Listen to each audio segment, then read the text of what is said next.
bom dia, estamos de volta nesta terça-feira, dia 2 de abril de 2024, sejam todos bem-vindos e quero mandar um abraço ao David Mataroli, que tornou-se membro desse canal e ele pediu um abraço. Então é isso aí, David Mataroli, um super abraço, meu querido amigo, muito obrigado pela membresia. E se você ainda não é membro do canal e quer ganhar um abraço, torne-se membro, é muito baratinho, R$ 2,99 por mês é a opção mais baratinha. É barato, mas você nos ajuda e muito a continuarmos aqui na plataforma por pelo menos mais algum tempinho. Pois é. Bem, o assunto agora é seríssimo. Israel não confirmou, mas também não negou. As agências internacionais de notícia, no entanto, afirmaram desde ontem que Israel bombardeou Damasco. Um prédio foi bombardeado pelas forças de defesa de Israel, segundo as agências internacionais. A questão é que, ao lado deste prédio bombardeado, estava o consulado do Irã, na capital da Síria. E no pesado ataque de Israel, um alto comandante da Guarda Revolucionária do Irã, Mohammad Reza Zahedi, morreu. E aí, claro, o Irã enfureceu-se. O Irã e o Hezbollah prometeram vingança pesada contra Israel. Bem, a notícia dada pela mídia síria dizia que o Ministério de Defesa sírio tinha respondido a Israel numa declaração oficial dizendo: esta noite o inimigo israelita lançou uma agressão aérea a partir da direção do Golã sírio ocupado, tendo como alvo o edifício do consulado iraniano em Damasco, dizia a nota. Dizia também que nossas defesas aéreas responderam aos mísseis e derrubaram alguns deles. A agressão levou à destruição de todo o edifício e ao martírio e ferimento de todos que estavam dentro do prédio. Estão em andamento trabalhos para recuperar os corpos dos mártires, tratar os ferimentos e remover os escombros. Mike Snyder, do Natural News, comentou o ataque de ontem, dizendo que parece, ao que tudo indica, que as forças de defesa de Israel tinham como alvo uma reunião de líderes regionais muito importantes. Mohammad Reza Zahedi estava entre os mortos. Ele era o chefe do corpo da Guarda Revolucionária Iraniana. Uma nota oficial dizia que o chefe do corpo da Guarda Revolucionária Iraniana, Mohammad Reza Zahedi, foi confirmado como um dos mortos no ataque, ao lado de vários outros diplomatas iranianos que visitavam a capital síria. A agência Fars News, administrada pela Guarda Revolucionária do Irã, anunciou a morte do comandante no X, anteriormente conhecido como Twitter, como todo mundo já sabe, né? Outro importante oficial militar iraniano chamado Haji Zahimi também estava entre os mortos. Ele foi apontado como o segundo comandante morto no ataque ao prédio do consulado do Irã na capital síria, de acordo com o comunicado divulgado pela agência estatal IRNA na noite de segunda-feira. Haji era supostamente um coordenador das forças Quds. Essa foi uma grande vitória para Israel, mas os iranianos responderão inevitavelmente, diz Mike Snyder. O embaixador do Irã na Síria, na verdade, já declarou publicamente que a resposta será dura. O embaixador iraniano na Síria, Hossein Akbari, que não ficou ferido, disse que pelo menos 5 pessoas morreram no ataque e que a resposta de Teherã será dura. A embaixada do Irã no Líbano disse que a bárbara agressão israelense é uma violação flagrante das leis internacionais, das normas diplomáticas e dos requisitos da Convenção de Viena. Bem, então a embaixada do Irã, ou melhor, o Irã classifica como um ato de barbárie. Mas aí é preciso perguntar por que as várias milícias iranianas que estão lá para defender o regime de Bashar al-Assad na guerra civil armam-se em relação a Israel e não propriamente para defender o regime sírio. Bem, diz a lenda, ou reza a lenda, que o Hezbollah tem 150 mil foguetes muitos deles com direcionamento via satélite dados pelo Irã, abastecidos pelo Irã. Para que exatamente? Para atingir Israel. Israel vem sendo atingida há anos por chuvas de foguete, por barragens de foguetes, todos praticamente provenientes do Irã, sem falar daqueles que eram construídos na faixa de Gaza também com ajuda iraniana pelo Hamas. Mas isso, ao que tudo indica, não é barbárie. Barbárie é sempre e somente as respostas de Israel, os seus ataques. Bem, o fato é que a situação está realmente muito tensa e podemos considerar que uma guerra entre Israel e Irã, sem procuração, uma guerra direta entre esses dois países, está assim por um fio para acontecer. Bem, agora outra informação, essa do Zero Hedge. Ele observou apropriadamente que se a resposta do Irã for demasiado severa, poderá desencadear uma guerra regional total, disse o Zero Hedge. Dependendo da resposta do Irã, este poderá ser o início de uma guerra regional total. Há meses que mísseis balísticos e drones fabricados no Irã chovem sobre Israel, disparados por representantes do Irã no Líbano e no Iêmen. Este novo ataque descarado de Israel à embaixada do Irã leva as coisas a um terreno, a um território desconhecido e também abre o potencial para os iranianos atacarem embaixadas israelenses no estrangeiro. Voltando para Mike Snyder, ele diz: é claro que os iranianos já têm agravado a situação. Antes do ataque aéreo das forças de defesa de Israel em Damasco, na segunda-feira, militantes apoiados pelo regime do Irã no Iraque usaram um drone para atacar uma base naval importante no sul do Iraque. Até que ponto ambos os lados podem pressionar um ao outro antes que os acontecimentos saiam completamente do controle é que é a pergunta nesse momento, diz Snyder. Infelizmente, diz ele, estamos chegando perigosamente perto de um ponto sem retorno. Entretanto, o governo israelense também tem de lidar com violentos protestos anti-Netanyahu por todo o país, disse Mike Snyder. Então, realmente, estamos numa situação cada vez mais tensa, está escalando. O Irã não poupa a sua guarda revolucionária de provocações a Israel, mas pior do que isso, é ele quem tem alimentado os grupos radicalmente contra Israel. E mais cedo ou mais tarde, podemos prever, Israel irá na fonte primária do problema, e parece que o tempo está chegando. Por falar em Irã, vejam essa imagem terrível. Trata-se, deu o Infobae, a notícia hoje, de um ataque da Ucrânia a uma região da Rússia. A matéria diz que a Ucrânia bombardeou um centro industrial na região do Tataristão. É um centro industrial onde drones iranianos são armados e onde existem grandes refinarias. Foi o seu ataque mais profundo dentro da Rússia, disse o Infobae. Trata-se do complexo petroquímico de Taneco, em Nesnikansk, que abriga depósitos de combustível a mais de 1.000 quilômetros da fronteira com a Ucrânia, a leste de Moscou. Drones Shaheds são usados pelas tropas russas e também são produzidos naquele centro industrial atacado. O ataque danificou também um albergue para estudantes e trabalhadores, naquela que é considerada uma zona econômica livre do Tartaristão, uma região da Rússia, disseram meios de comunicação. O Tartaristão é conhecido também pelo seu alto nível de industrialização. Bem, voltando para a América do Sul, chega hoje à Argentina a comandante do Comando Sul dos Estados Unidos, a general Laura Richardson. Ela chega hoje, informam as agências internacionais de notícia.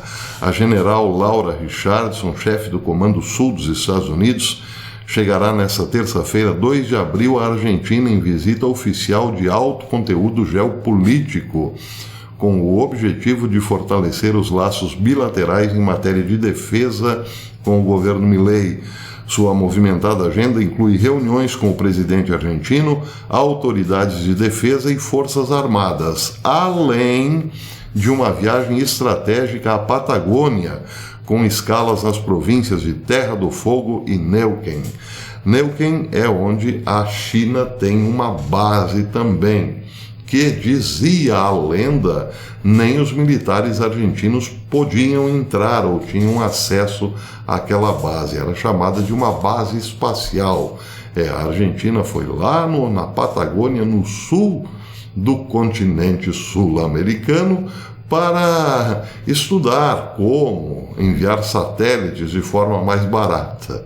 O problema é que todo mundo usa a linha do Equador para isso. Então parece que aquela desculpa de ser apenas uma base para estudos do espaço profundo não colou muito.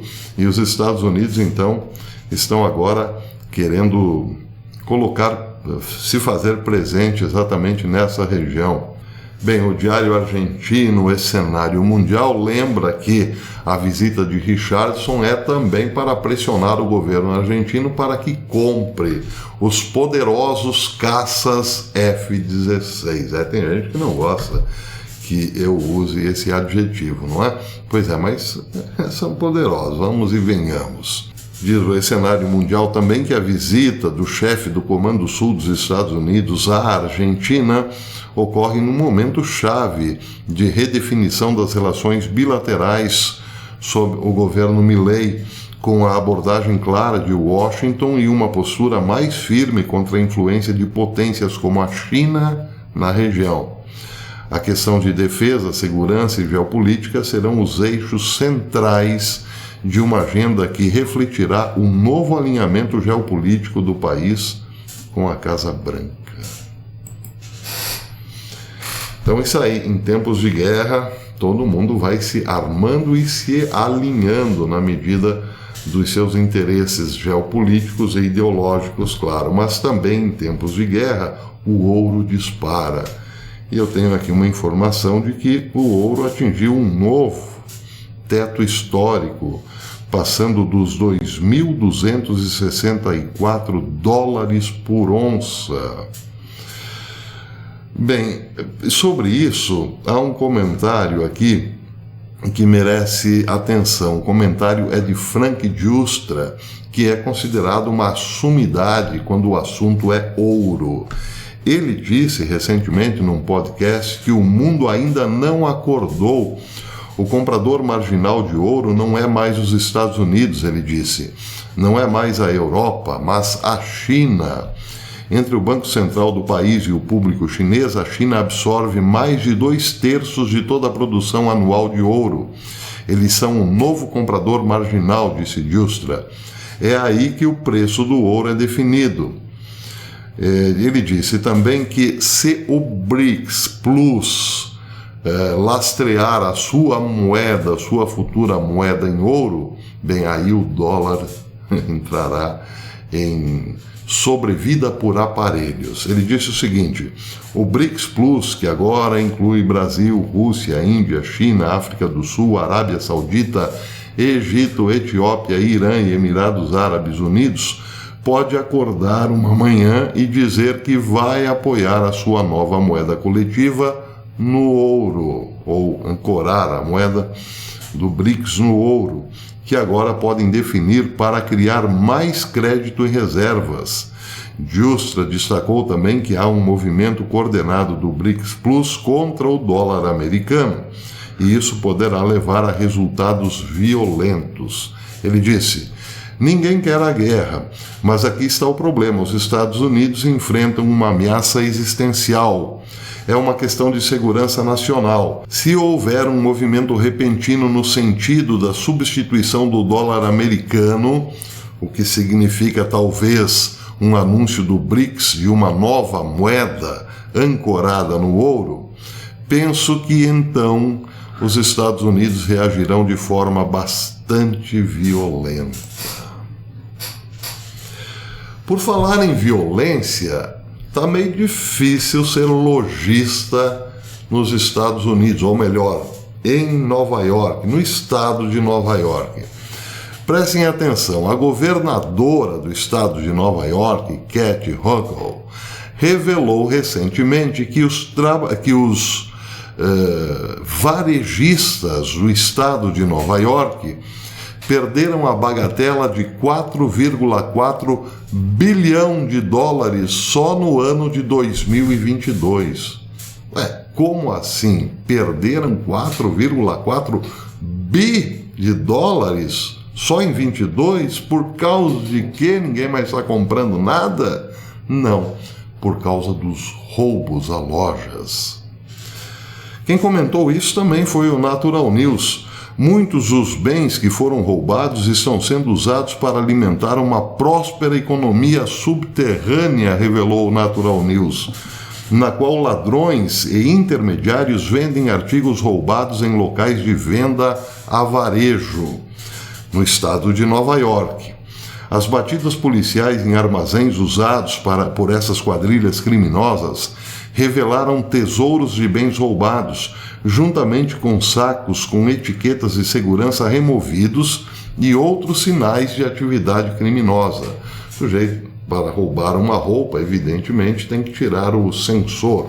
Então parece que encontraram lá sacos e mais sacos de sensores nesses armazéns. Os produtos provavelmente já tinham sido desovados para outras lojas ou revendedores, não é, de rua, mas então os sacos comprovavam a imensa quantidade de produtos roubados estocados nesses armazéns do crime.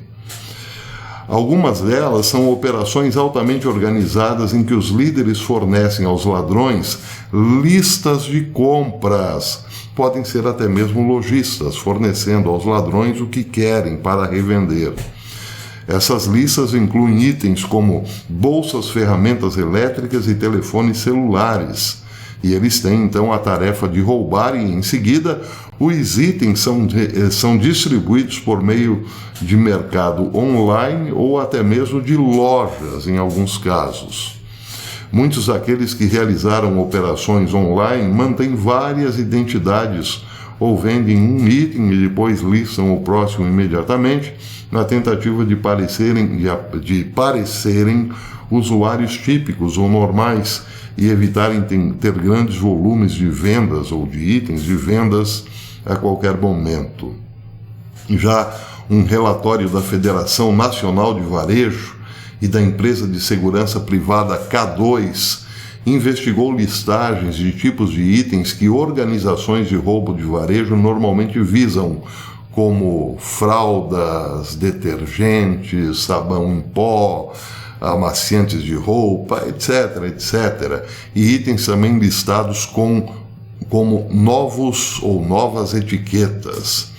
Eles descobriram que 26% de todas as listagens de tais itens em Nova York representavam sinais reveladores de fazerem parte do crime organizado no varejo. Em resumo, é isso.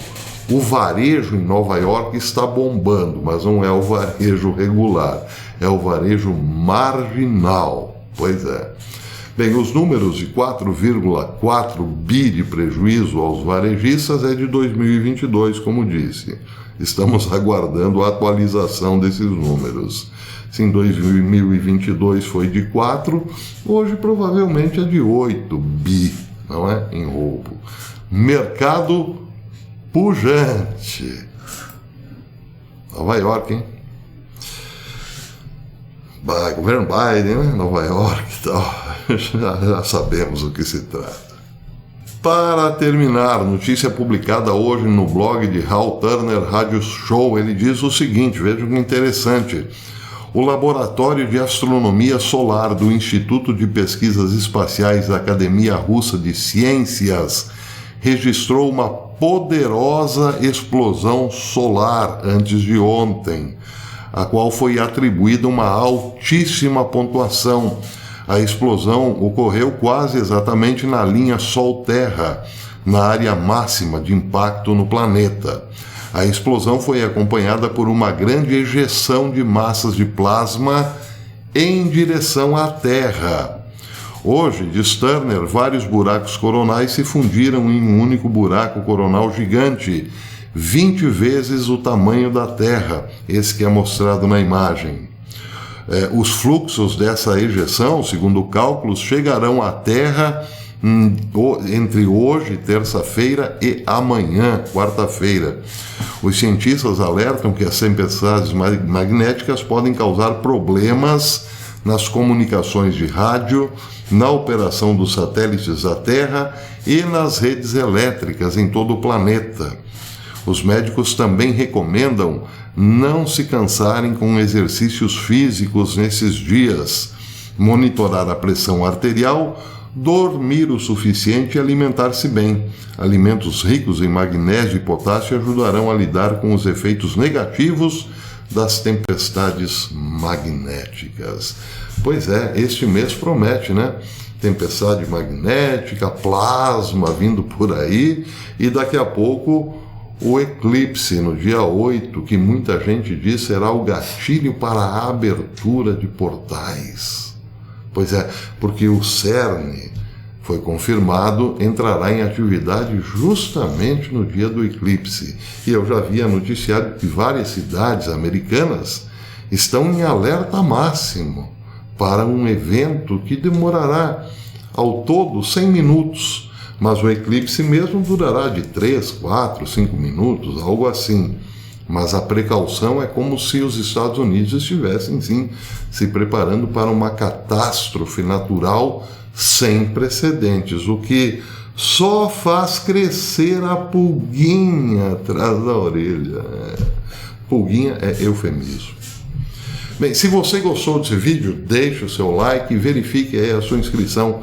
Veja se você ainda está inscrito. Muita gente se inscreve hoje e amanhã vai ver não está mais inscrito. Então veja aí, se for esse o caso, inscreva-se novamente, acione o sininho novamente para receber as notificações dos nossos vídeos. E amanhã eu volto, se Deus quiser. Até lá!